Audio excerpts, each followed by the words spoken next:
أعوذ بالله السميع العليم من الشيطان اللعين الرجيم. بسم الله الرحمن الرحيم. الحمد لله رب العالمين، الحمد لله والحمد حقه كما يستحقه حمدا كثيرا. وأعوذ به من شر نفسي، إن النفس لأمارة بالسوء إلا ما رحم ربي. والصلاة والسلام على أشرف الأنبياء والمرسلين، خاتم النبيين، سيدنا وحبيب قلوبنا وشفيع ذنوبنا أبي القاسم محمد.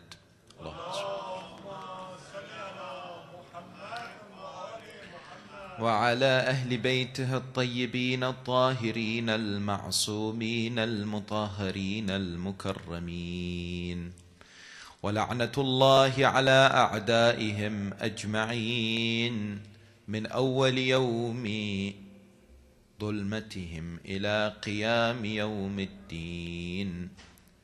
السلام عليك سيدي ومولاي يا أبا عبد الله، وعلى الأرواح التي حلت بفنائك. عليك مني سلام الله أبدا ما بقيت وبقي الليل والنهار، ولا جعله الله آخر العهد مني لزيارتكم. السلام على الحسين وعلى علي بن الحسين وعلى أولاد الحسين وعلى أصحاب الحسين جميعا، ورحمة الله وبركاته.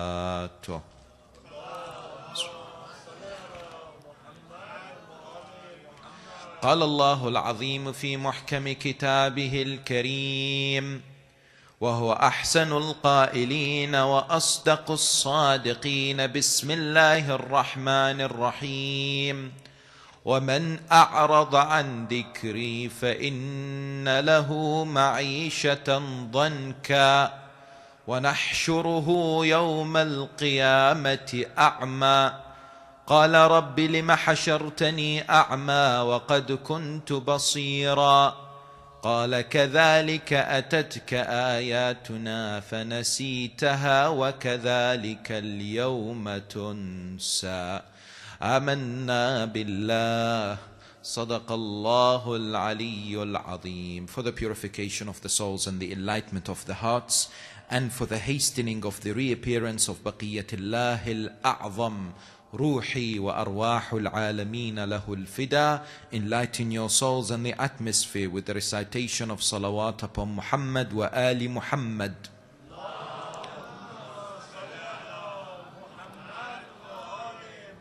Respected elders, brothers and sisters in Islam, Assalamu alaikum wa rahmatullahi wa barakatuh.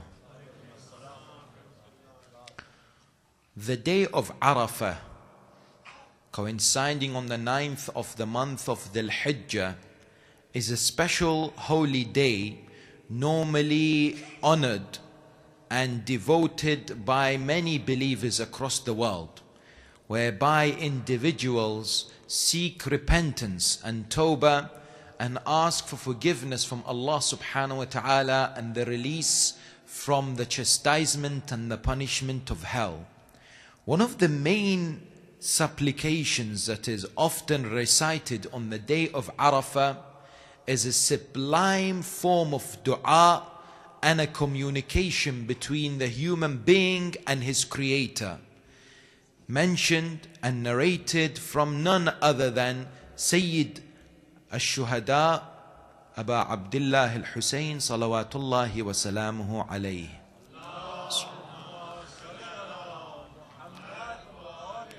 Indeed, the dua of Arafah of Imam al-Husayn alayhi salam is one of the most important supplications that we have at our disposal today. It's a supplication, a dua that truly takes the human being and takes him or her on towards a journey of self-purification, self-understanding and self-cleansing. It's a dua which demonstrates the level that Sayyid al-Shuhada had reached and the proximity that he had with Allah Tabaraka wa Ta'ala. The dua which truly enriches the human being and inspires him or her to seek the path of purification, the path of virtue, the path of the Almighty Subhanahu wa Ta'ala.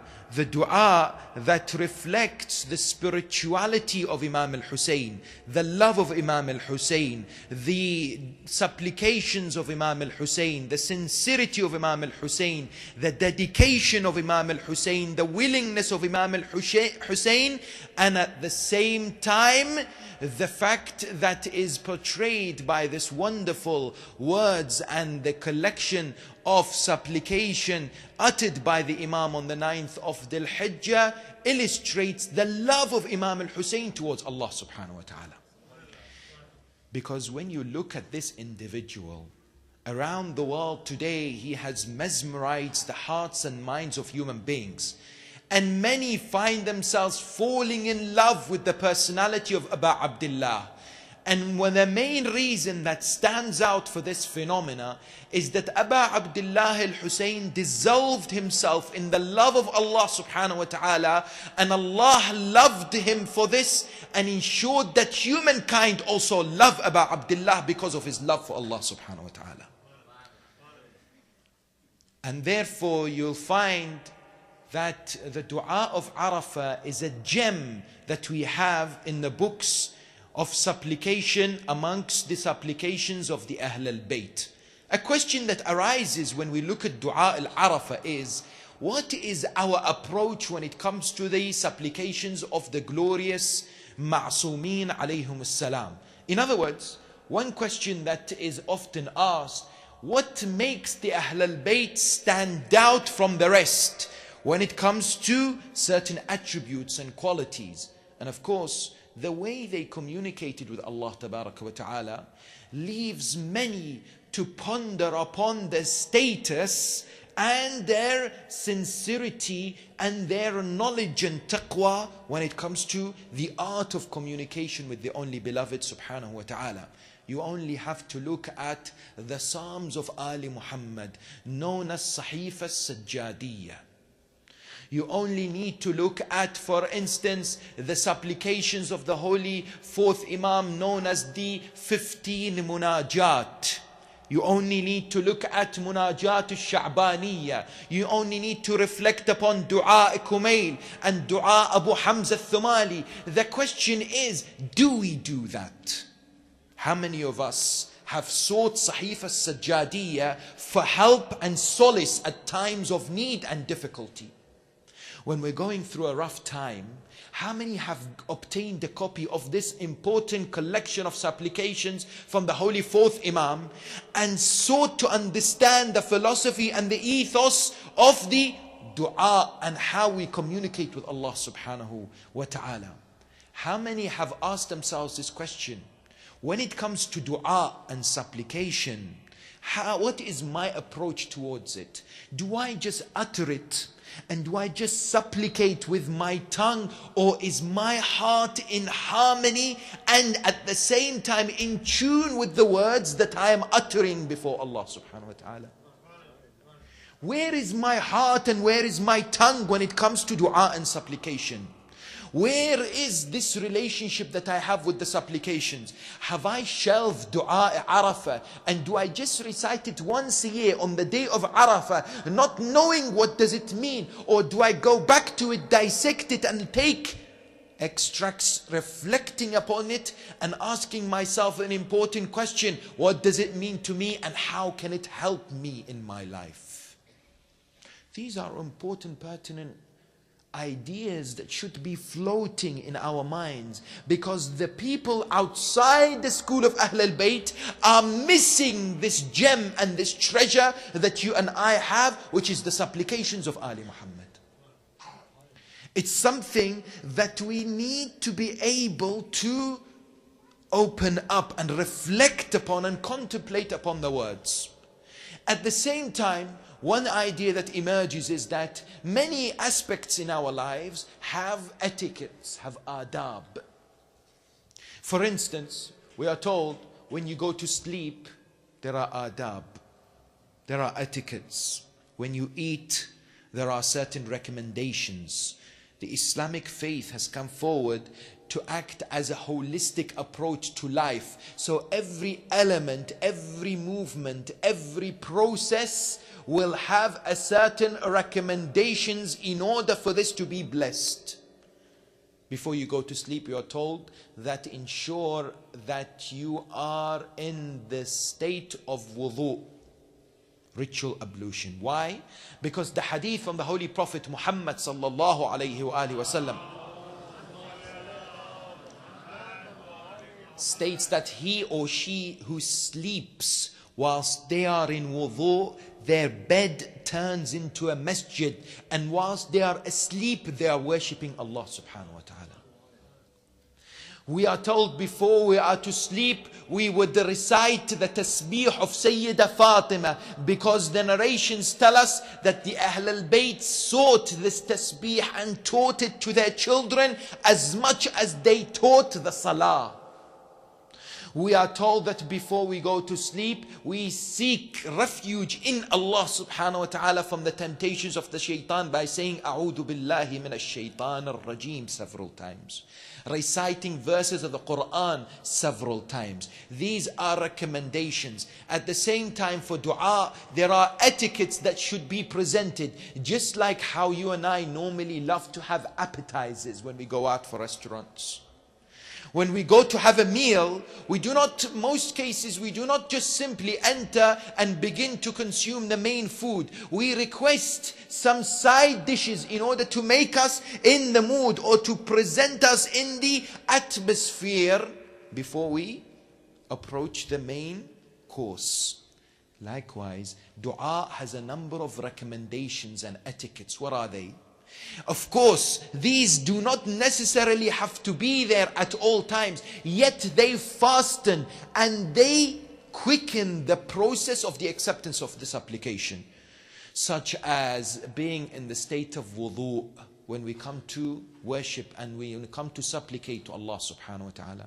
Such as when we pray to Allah and we ask Him for a haja, we need to be in the belief that the haja is right next to the door and we will be granted it shortly.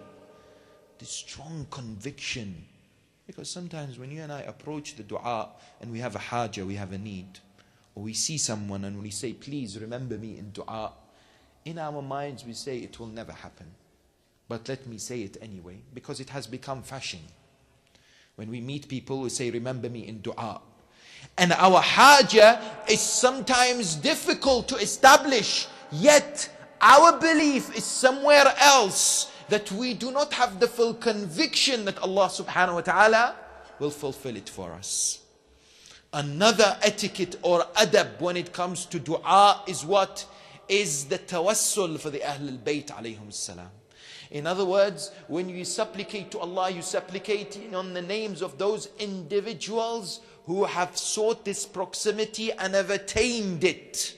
And it's a practice mentioned and recommended in the Holy Quran. Bismillah ar-Rahman ar-Rahim. Ya ayyuhal ladhina amanu taqullaha wabtaghu ilayhi al-wasila. Seek a means of nearness towards Him. At the same time, another recommendation for dua is to start for praying for others before oneself.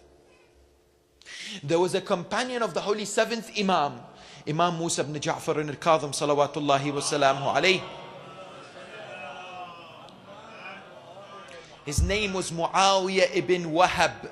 On the plains of Arafah, he was worshipping and beseeching Allah to the extent that there was so much tears.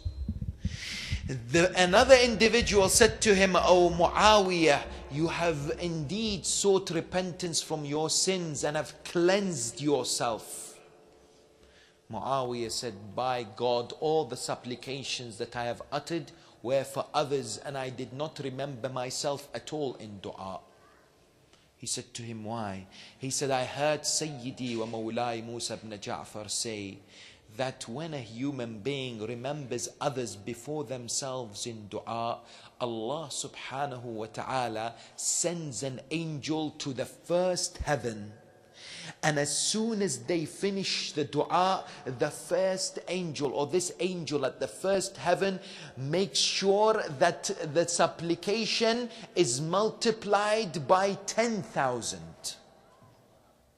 But not only this, then Allah sends another angel to the second heavens. They will ensure it's multiplied by 20,000. A third angel comes, 30,000. You'll be pleased to know there are 7 heavens. Seventh angel comes and says, how many? 70,000. Until Allah subhanahu wa ta'ala immediately says that with me numbers are insignificant. I will give this believing man or woman 1,000,000 times more than what they asked for. Because they remembered others before themselves. It's a form of sacrifice. It's a form of devotion and altruism known as ithar. When you think and you position the importance of others before your own self. The question here that I wish to examine in this particular analysis of Dua al-Arafah, before we look at some extracts of the beautiful words of Sayyid al-Shuhada, is why is it that you and I need to take from dua that which enriches our spirituality? What is so important, and why is there so much emphasis when it comes to spirituality in the religion of Islam? And especially in the month of Muharram. And what are the lessons that we can learn from the holy third Imam when it comes to our relationship with Allah subhanahu wa ta'ala? Which is indeed the most important and the most significant relationship you and I can have. We have and have developed many different relationships with human beings. Yet the relationship that counts on the Day of Judgment is the one between the Creator and the created. Between Allah and His creation. That is the relationship that indeed is of great significance and importance. The question is, why spirituality? What is so important about being spiritual? Because what some people say is what? What some people say is, I perform my salah, I practice my roza of fasting, I go to Hajj once in a lifetime, I give my zakat and my khums, and that with me is sufficient. This talk about spirituality is something difficult for me. It is reserved for the Maulanas. It is reserved for people in Najaf and Qom and in certain areas. For me, Alhamdulillah, I am living in the West. I come, I do my namaz. This element of spirituality, not sure what it is about. Do I really need it? It is really important or not? What does the Quran say about this? The Quran tells us that Allah subhanahu wa ta'ala has created us and we have dual existence. Imagine that as human beings, think about this, visualize that as human beings we require food as far as our physical nourishment is concerned. When we do not have food and we are hungry, we are grumpy. We are in a bad mood. And this sometimes happens in the holy month of Ramadan. When we practice fasting for a few hours and we have not eaten, you can see how people are missing their food. Others are missing their coffee. Some people are missing their cigarettes. Different people are missing different types of physical nourishment. We are told that our existence is not the body, but the main element of the existence that Allah subhanahu wa ta'ala has favored and said in the Quran, فَإِذَا خَلَقْتَهُ وَنَفَقْتُ فِيهِ مِنْ رُوحِي فَقَعُوا لَهُ سَاجِدِينَ. That the element that indeed makes us more valued in the eyes of Allah is the ruh, is the nafs.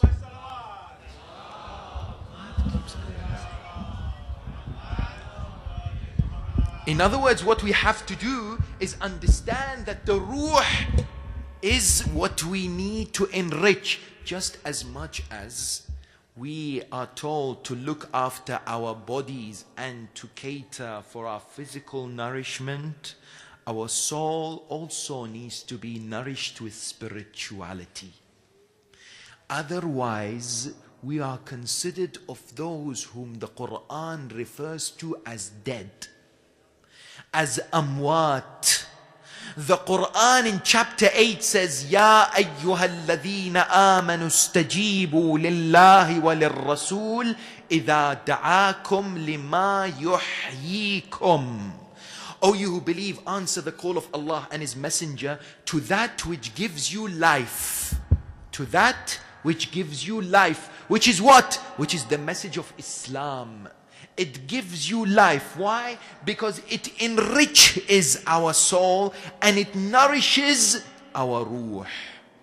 It gives us that all important nourishment that we find necessary for our existence. This is the way we have been engineered. This is the way Allah subhanahu wa ta'ala has created us. He in the Quran says, وَمَنْ أَعْرَضَ عَنْ ذِكْرِي فَإِنَّ لَهُ مَعِيشَةً ضَنْكًا. Those who turn away from my remembrance, Allah says this is the promise of mine, and the promise of Allah is absolute truth.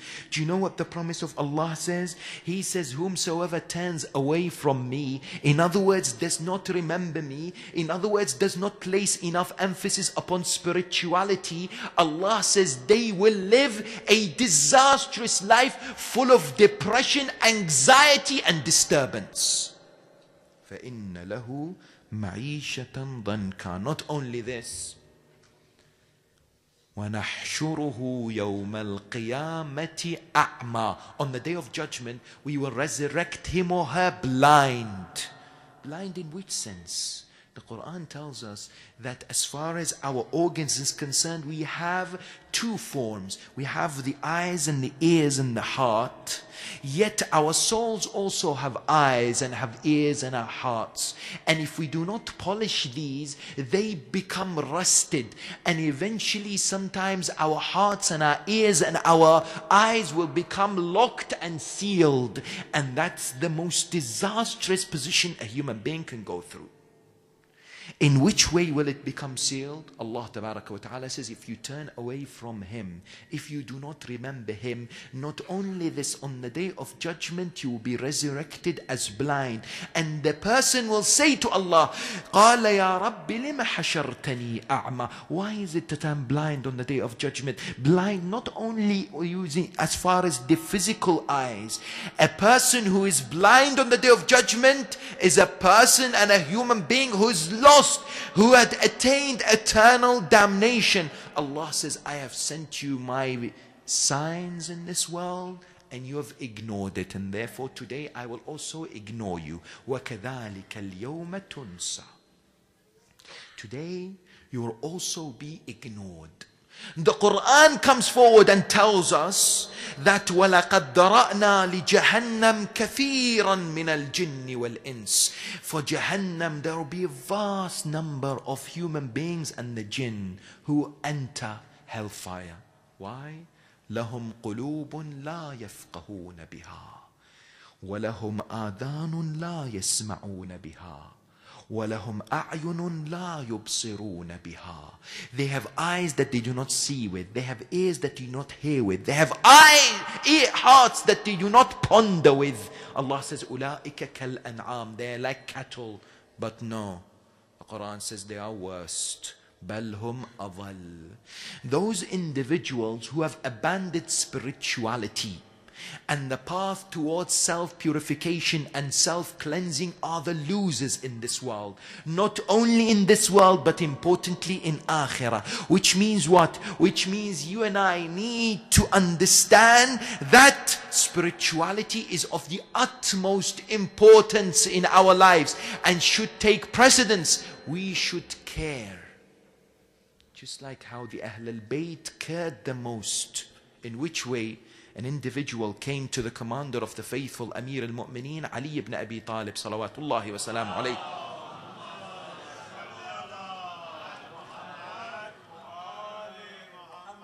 And he was, please recite salawat ala Muhammad wa ali Muhammad whilst moving forward, please. Jazakumullah khair al-jaza.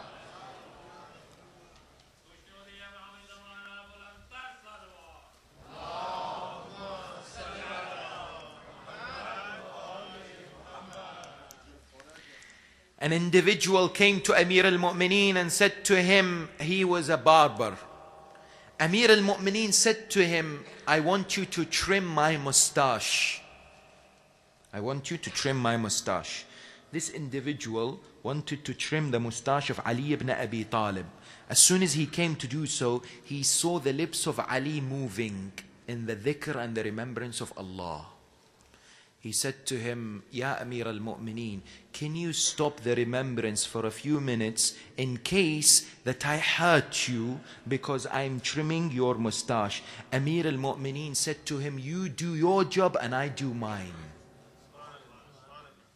Do not tell me to stop the remembrance of Allah, even if it is for a few minutes.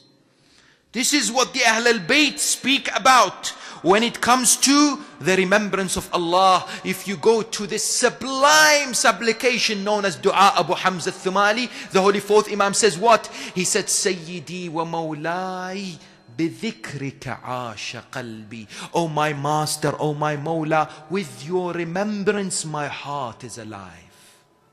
With your remembrance, my heart is enriched. Those of you who have studied anatomy will know that one of the functions of the heart is to pump the blood around the body and to ensure that the organs receive fresh blood through the veins and the arteries continuously. We are told that the spirituality and the remembrance of Allah acts just like the heart does when it comes to the blood. It enriches our souls and ensures we remain alive in the hope of spiritual cleansing and self-purification. But the question is, why do we not feel the need to be more spiritual? What is the problem? Because we have to diagnose, we have to ask ourselves real hard questions, soul-searching questions. Why is it that I don't care? Why is it that when we speak to people about spirituality, they say, I don't have time, I'm too busy? Let me tell you why. In our lives, we go through pain, don't we? Sometimes we have headache, we have toothache, we have backache, we have all kinds of aches. And we dislike pain. We don't like to be suffering with pain. But the doctors tell us that pain is good for you. Why is pain good for you?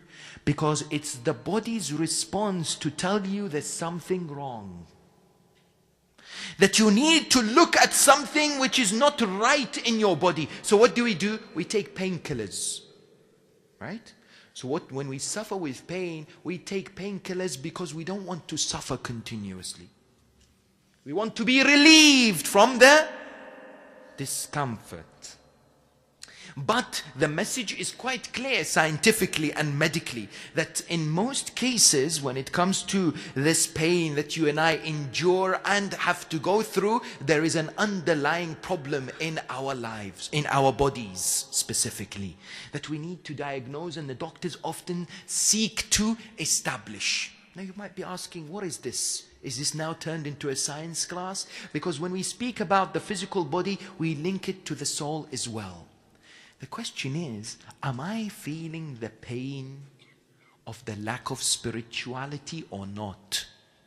When I wake up in the morning, am I feeling grieved that my relationship with Allah subhanahu wa ta'ala is not how it should be or not?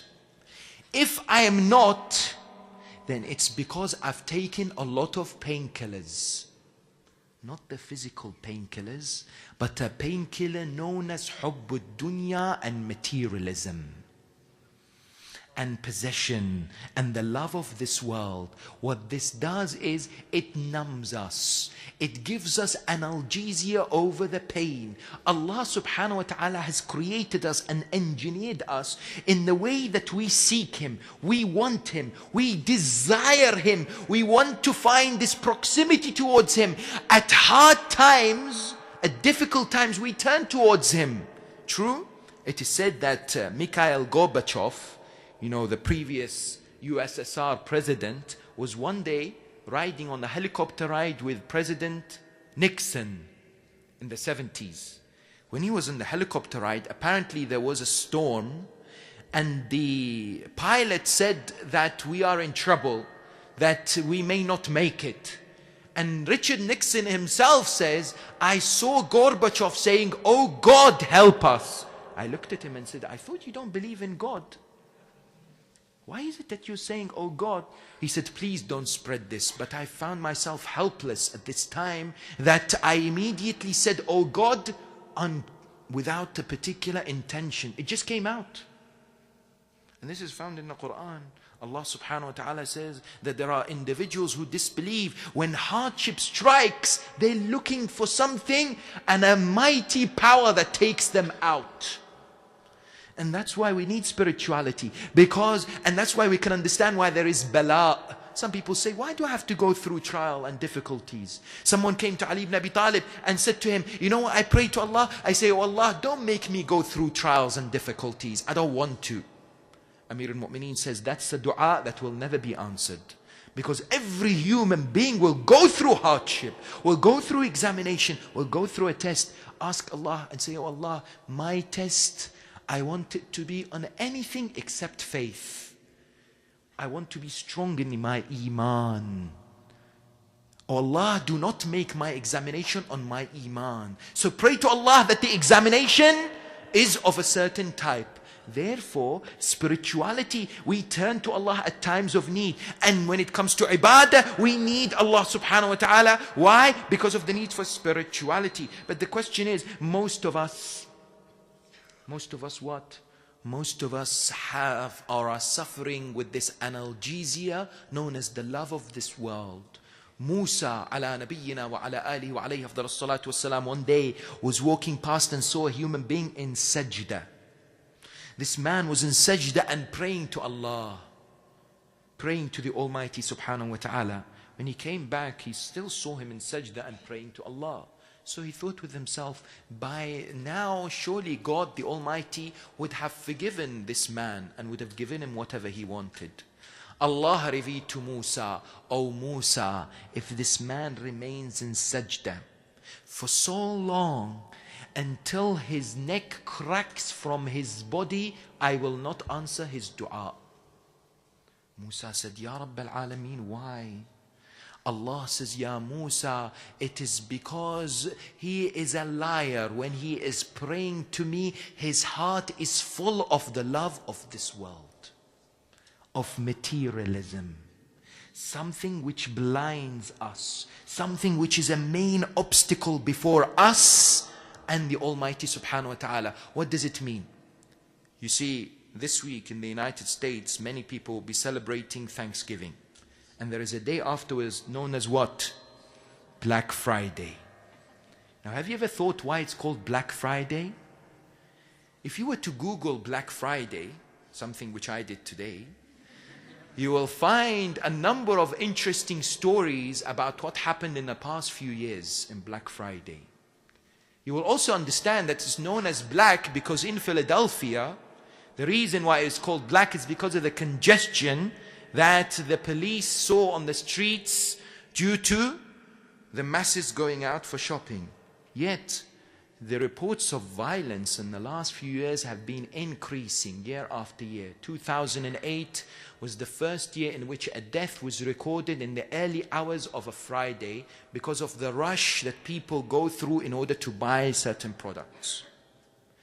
In 2011, a lady in Walmart used a spray, a CS spray, on the faces of the other shoppers so that she can go before them in order to get the products.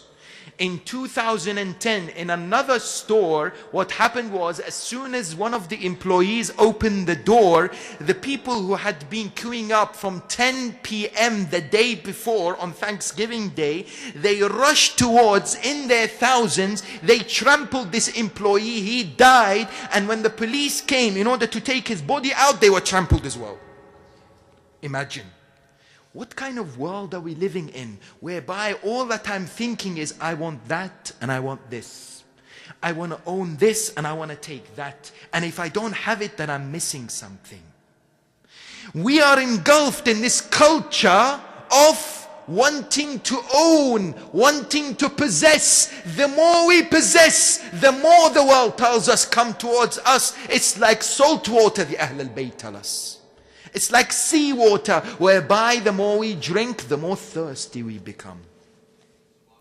The problem with materialism is this. Nobody is denying the fact that you can own. There is no problem. The religion of Islam doesn't say that you cannot buy an iPhone 5. The religion of Islam doesn't say that you can have the latest car. The religion of Islam, however, says what? It says that these should not be your preoccupying objective, and you should not place your effort 24/7, and you should ensure that it does not distract you and derail you from your main objective in life, and that is seeking proximity to Allah subhanahu wa ta'ala.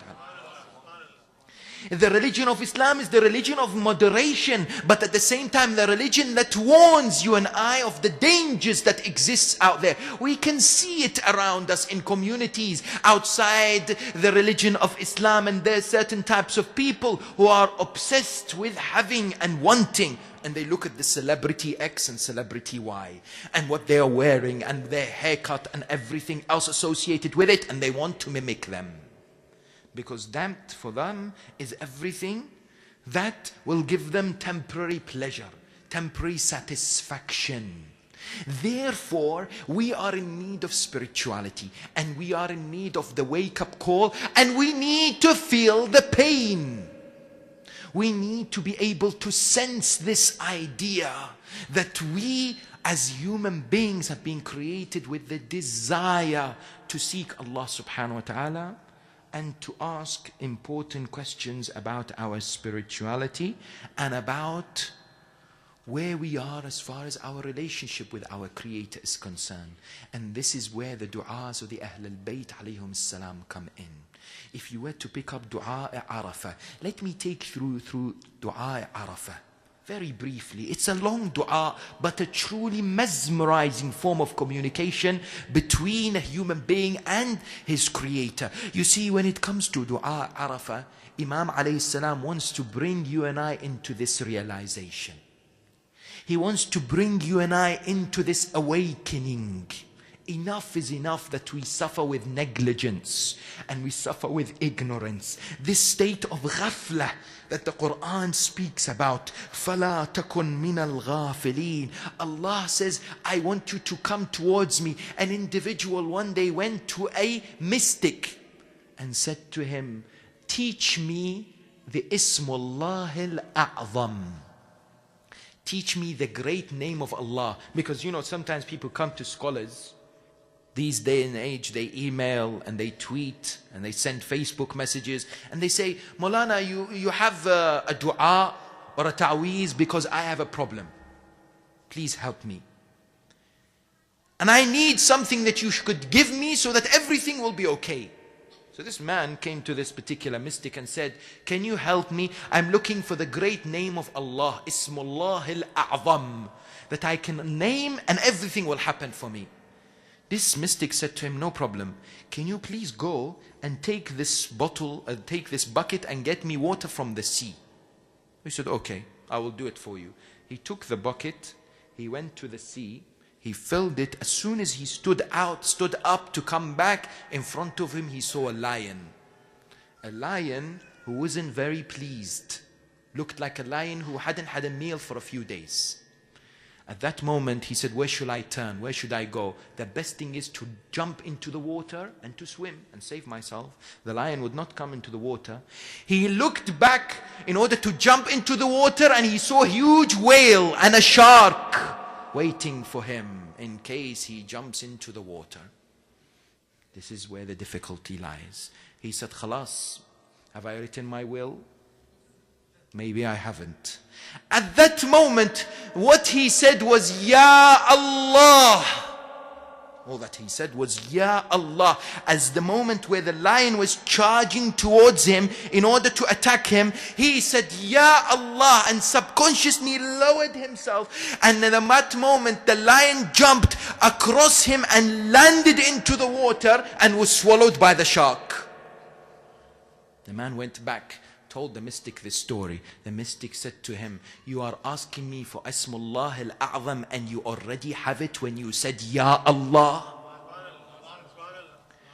You already said Ya Allah and Allah saved you. and Allah took you out from this difficulty. Try it and see. Trust in Allah and see the difference. Look at where Allah can take you in this world. All that it needs is for you to take that important step. And when it comes to the Ahl al-Bayt, they want you and I to reflect upon how we can begin this journey. How can we begin to appreciate the beauty and the magnificence and the sublime, merciful nature of Allah subhanahu wa ta'ala. And therefore they tell us in the du'as what we should be looking for and how we should be speaking to Allah subhanahu wa ta'ala.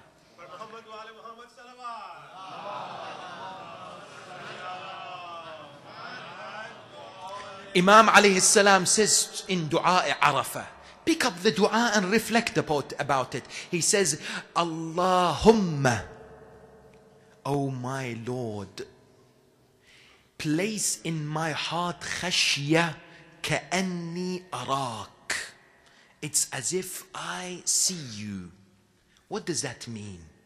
Imam alayhi salam is trying to tell you and I that as human beings, we are rebellious.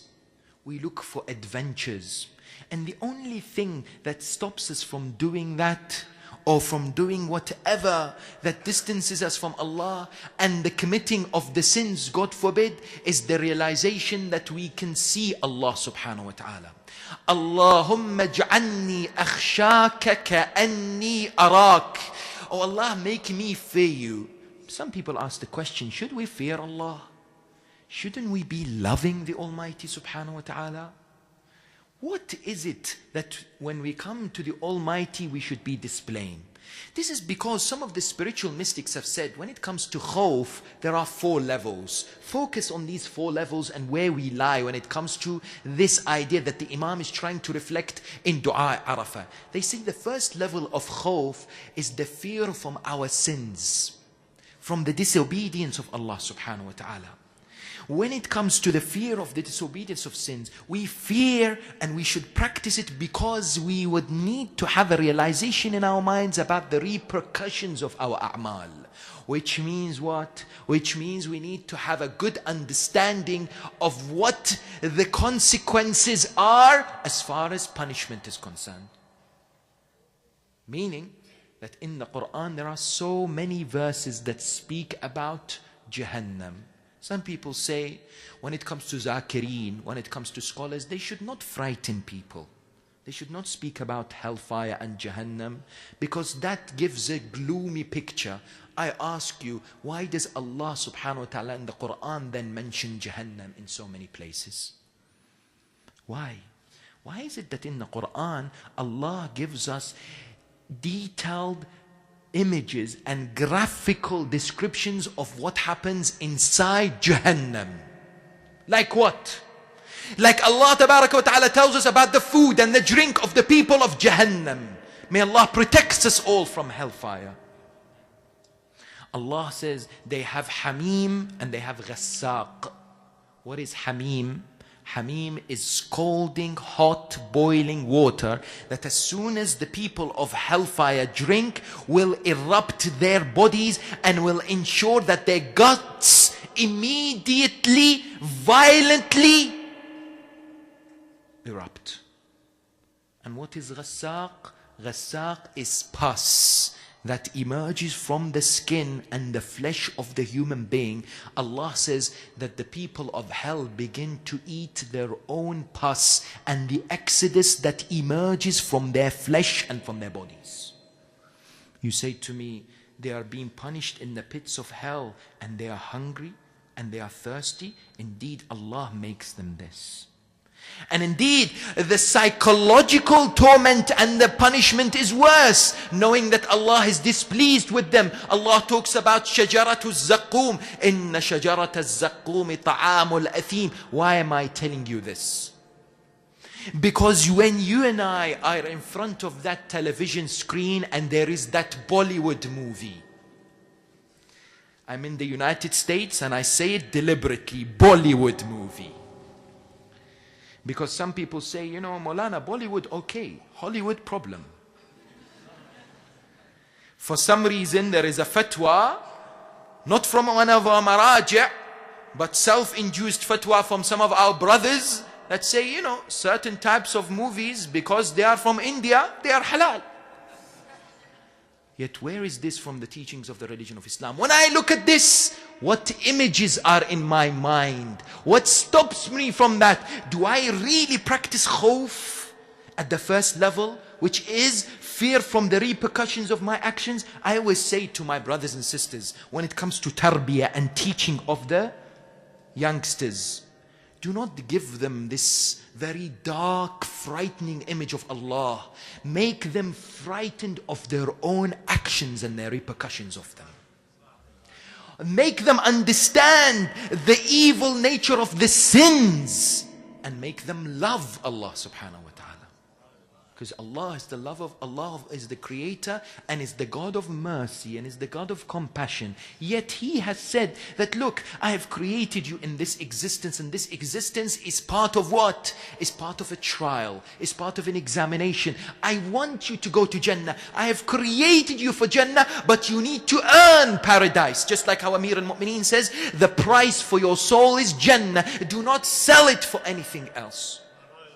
Do not sell your soul for anything else which is cheap. Anything else other than Jannah is cheap. And people sell it in this world for all kinds of things. The moment I'm sitting down with a few people and I'm backbiting, I need to have these images in my mind of the repercussions of my actions. That's the first level. The second level is what? Is khawf when it comes to what? Not fulfilling our duties and responsibilities. Not raising ourselves to what is expected from us. That's the second level of khawf. The third level of khawf is what?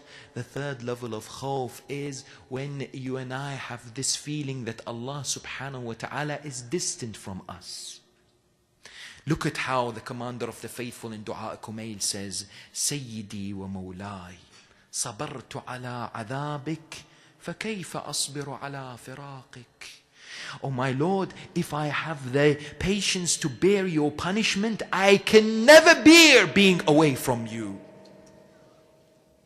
وَهَبْنِي صَبَرْتُ عَلَى حَرِّ نَارِكَ فكيف أصبر عن النظر إلى كرامتك أم كيف أسكن في النار ورجائي عفوك. All that I'm seeking is being close to you. Imam Zayn al-Abidin says what? When it comes to dua, Abu Hamza, he says, oh my Lord, if you put me in hell and you disclose my secrets and you humiliate me in front of the whole of mankind, I will say one thing to the whole of the world: how much I have love for you. How much I have desire to be close to you. So the third level of fear is that element that in case we are being further and further distant from Allah subhanahu wa ta'ala, not physically, but spiritually. But the fourth level that Imam al-Hussein speaks about in this wonderful dua Arafah is known as khashya. Khashya means what? Khashya is to feel the awe. To have the realization that Allah is present at all times, and therefore to practice haya and shamefulness that Allah is watching our actions. Think about it. That once an individual in Medina saw the Holy Prophet Muhammad sallallahu alayhi wa alihi wa sallam,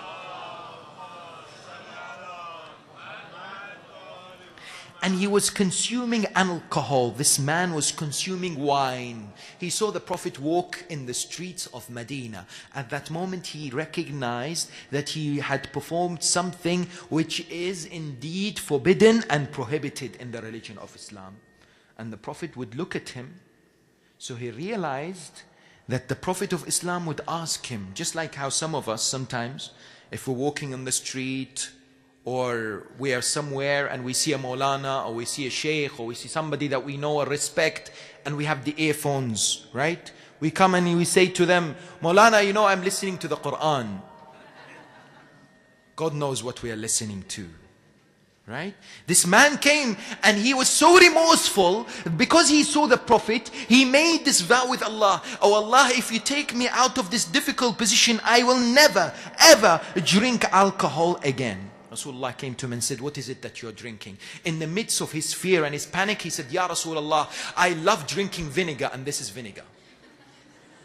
Imagine, he could have chosen anything else. The Prophet looked at it, said, yes, indeed, it's vinegar. This man was amazed. He fell onto the knees on the floor and he said to the Holy Prophet, Ya Rasulullah, this was alcohol.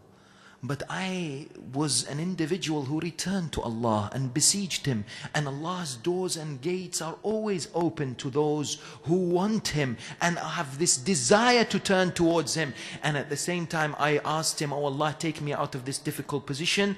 And this is what's happened. The Holy Prophet said, yes, indeed, this is the truth. Because Allah subhanahu wa ta'ala says, أُولَٰئِكَ الَّذِينَ يُبَدِّلُ اللَّهُ سَيِّئَاتِهِمْ حَسَنَاتٍ. For certain individuals, Allah will turn their bad deeds into good deeds, and Allah turned this from alcohol to vinegar because of your sincerity in tawbah, because you were indeed truthful. But the realization is what? Because this man saw the Prophet, what we need to develop is this ability to be able to fear Allah and practice khashya. Allahumma ja'alni akhshaka ka'anni arak. It's as if I can see you. Of course, Allah cannot be seen by the eyes. And by the way, this is what the school of Ahl al-Bayt stands out from the other theological schools in the religion of Islam. Because they say, outside the madhab of Ahl al-Bayt, they say on the Day of Judgment, you can see Allah. Why? Because the Quran says in chapter 75, وُجُوهٌ يَوْمَئِذٍ نَاظِرَةٌ إِلَىٰ رَبِّهَا نَاظِرَةٌ. They say on the Day of Judgment, the Quran says, there are eyes that will look at Allah, the Almighty subhanahu wa ta'ala. So they say here, the Quran clearly says that you can see the Almighty. The Ahl al-Bayt alayhim salam have said wrong. This is one of the mutashabih verses, ambiguous verses. The Ahl al-Bayt are the ones who explain the Quran. We need the Ahl al-Bayt to clarify for us important theological concepts. The Ahl al-Bayt are the ones who use the Quran to explain the Quran. And therefore the Imams alayhi salam have come forward and said, you look at the Quran and Allah subhanahu wa ta'ala says, لا تدركه الأبصار وهو يدرك الأبصار. The eyes cannot encompass Him. How can the eyes, which are meager and are limited, can see the Creator who is unlimited and is the Creator of space and time? We cannot limit Him to space and time, because the moment you say I can see Him, you have limited Him to a geographical position.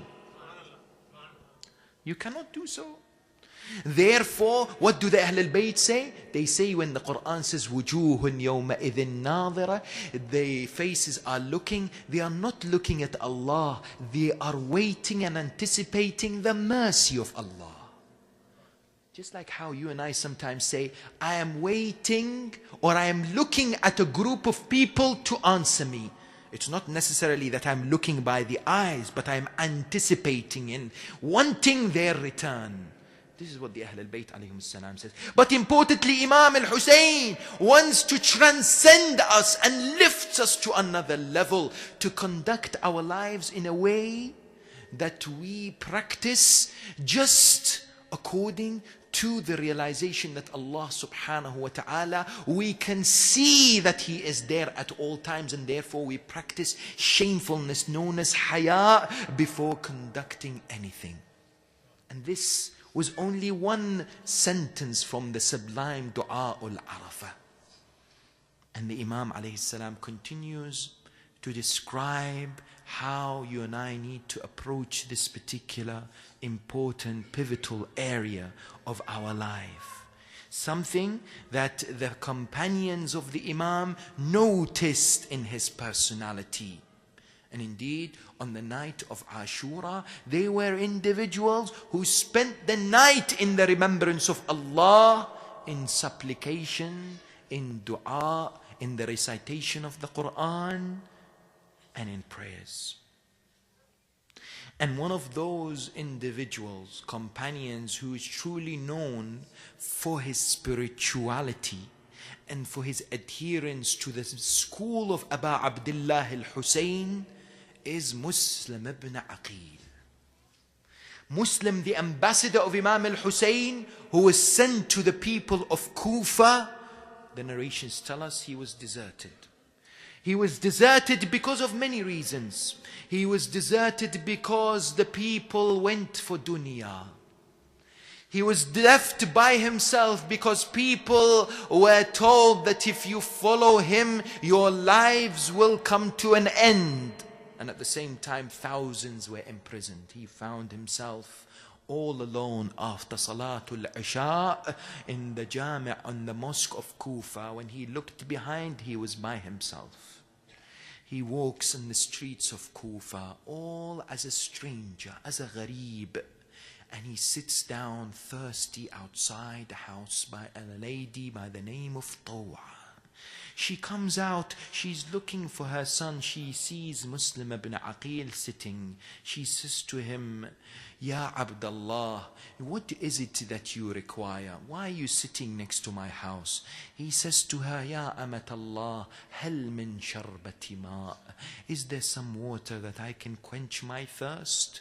Taw'a goes and brings some water. She presents it to Muslim. Muslim drinks the water, but he doesn't leave. He stays sitting. She says to him, you have drunk water. Why is it that you do not go to your house? Why is it that you do not go to where you live? He says to her, Ya Amatallah, I am gharib. I do not have a house here. I am the ambassador of Aba Abdullah in Kufa. She says, you are Muslim. The people have abandoned you. The people have left you. The people have deserted you. Come towards my house. You can stay here. You can want to do whatever you wish. The narrations tell us that Muslim ibn Aqil spent the whole night in ibadah, in remembrance of Allah.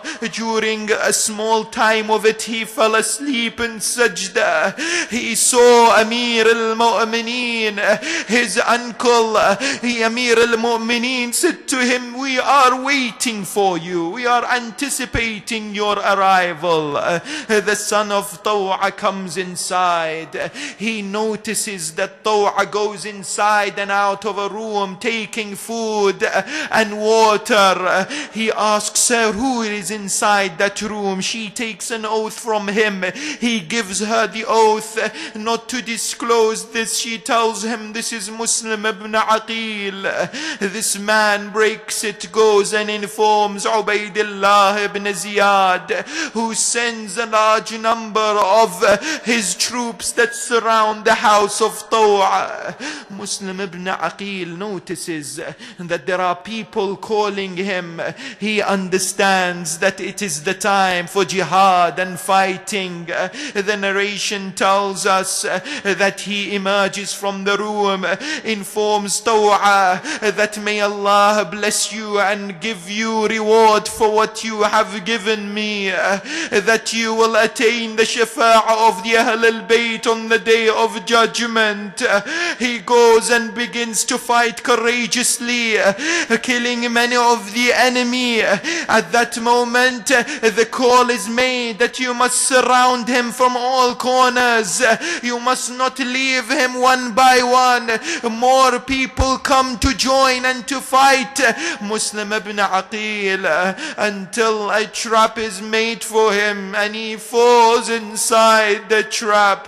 They all surround him and take him out. He is blooded and he asks for some water. They say to him, by God, you shall never taste any water. One of the soldiers feels sorry for Muslim, brings some water towards him. Every time Muslim wanted to drink, the cup of water is filled with the blood that is pouring from his mouth. He realizes that he has to meet Allah atshan. He had to meet Allah thirsty. He is taken to Ubaydullah ibn Ziyad. Ubaydullah ibn Ziyad in the court case notes at him in his court. He says to him, why is it that you do not greet me with the salam? He says, you are an enemy of Allah. How can I greet an enemy of Allah? He says to him, I will kill you a way that no one has ever been killed before. He says, you can do whatever you want with with me, yet I have a will. I want this wasiyah to be executed. What is your wasiyah? He says, my wasiyah is for someone to say to Aba Abdullah, the people of Kufa have turned their backs against you. Oh Hussein, do not come. Oh Hussein, stop your journey. They said, no, by God, we will never get this wasiyah towards Hussein. He is then commanded to be taken onto the roof of the palace in Kufa. The man who takes him looks at him.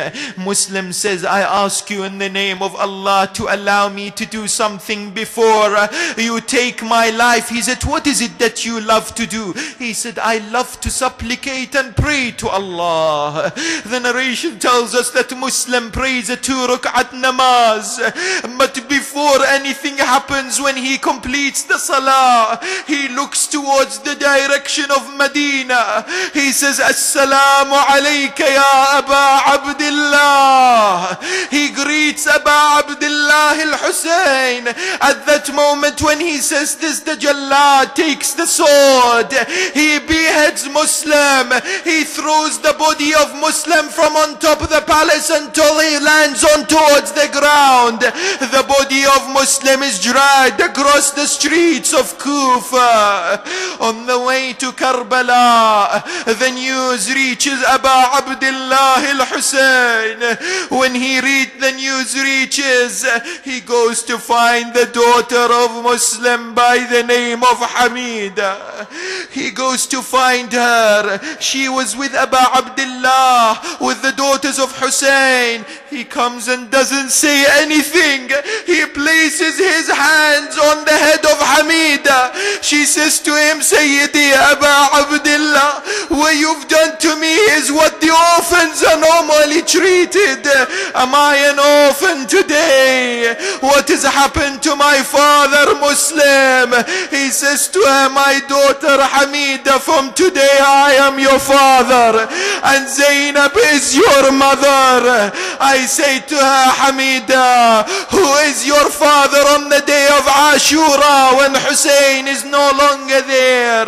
And the narration tells us that on the second day of Muharram, Aba Abdullah al-Hussein is told to stop in an area. He stops and asks, what is the name of this land? They say, this is Nainawa. He says, has it got another name? They say, this is Gharithiya. He says, has it got another name? They say, this is the land of Karbala. He says, Allahumma inni a'udhu bika min al-karbi wal-bala. Oh Allah, I seek protection from you, from the difficulties and the trials. Then he says, this is the land that we set. This is the land that we will be killed and our children will be slaughtered.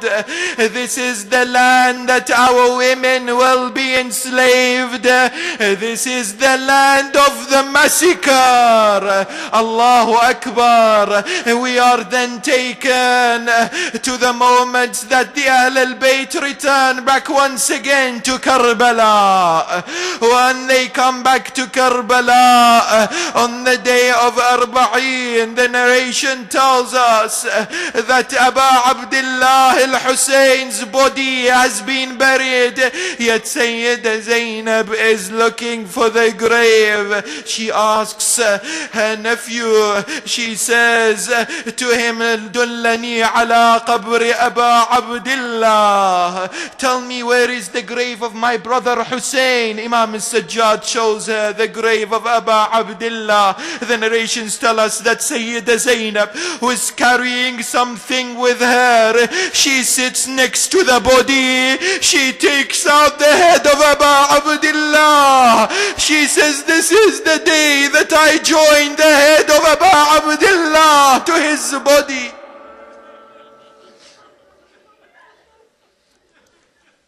ألا لعنة الله على القوم الظالمين وسيعلم الذين ظلموا أي منقلب ينقلبون والعاقبة للمتقين. نسألك اللهم وندعوك باسمك العظيم الأعظم الأعز الأجل الأكرم إلهي بفاطمة وأبيها وبعلها وبنيها والسر المستودع فيها. يا الله يا الله يا الله يا الله، شافي مرضانا ومرضى المؤمنين والمؤمنات بحق مريض كربلاء زين العابدين.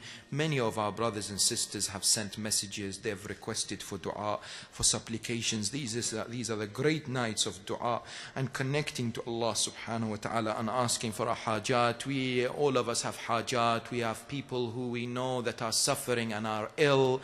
Let us pray to Allah subhanahu wa ta'ala 5 times with the holy surah of Amman Yujibu for the quick shifa of all the believing men and women. Bismillahir Rahmanir Rahim. Amman yujibu al-mudtarra idha da'ah wa yakshifu as-su'. أما يجيب المضطر إذا دعاه ويكشف السوء. أما يجيب المضطر إذا دعاه ويكشف السوء. أما يجيب المضطر إذا دعاه ويكشف السوء. يا الله يا الله يا الله. وإلى أرواح المؤمنين والمؤمنات. رحم الله من قرأ الفاتحة, but before it the loudest of salawat.